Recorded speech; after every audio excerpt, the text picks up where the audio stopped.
I'd like to ask my annual question to the dpwh, and this is the status of the Panguil Bay Bridge, a legacy project not only of President Bongbong Marcos, but also of President Rodrigo Roa Duterte, but also of President Pinoy, but also of President Gloria Macapagal Arroyo. We are now 4 presidents in the waiting, Mr. Chairman.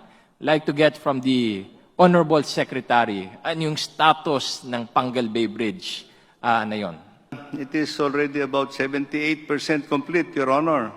And our target is to complete the bridge by middle of next year. This will be completed. Ang target po namin is to complete it by next year. I'd like to read on the record what I've extracted from our committee minutes of the budget briefing last year with the DPWH. And I quote, Yusek Emil Sadain, the full completion of the Panguil Bay Bridge will be on December 2023 as scheduled. I quote, Secretary Manuel Bonoan, the project will be completed by December 2023. Now, sanay na ako sa ganito because ever since the time of Secretary Mark Villar, it's always, matatapos na yan, matatapos na yan, matatapos na yan.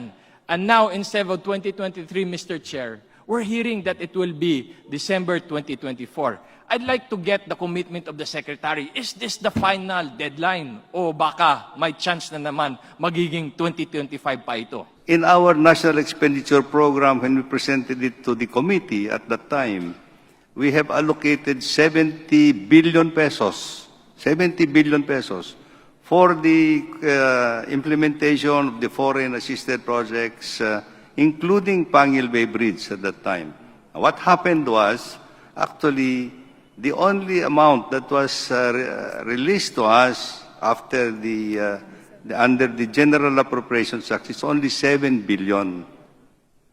So for many projects, so we have to reallocate it again, Mr. Chairman, to the many projects, and this is one of the reasons why we were not able to complete, Your Honor. Thank you, Mr. Chair and Honorable Secretary, for being so honest. You're actually more honest than some of our colleagues here in Congress. And now we have it on the record for the governors of Northern Mindanao to hear that it is the Congress that is the reason why the Panguil Bay Bridge fell short. Nakakahiya naman. Because this is the first time. I'm used to being rubber stamped because we support our leadership that way.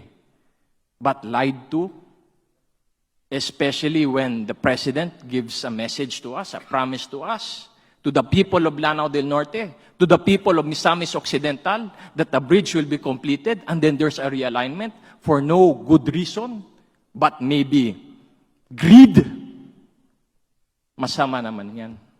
Those that are in charge of crafting the GAA, the very, very small committee of maybe 1 person. Sana lang we will have better results, more productive results, more pro-people results in the 2024 GAA. That's all I have to say, and I'd like to thank our Secretary for being very honest and frank on why Panguil Bay Bridge cannot be completed in 2023, but instead 2024.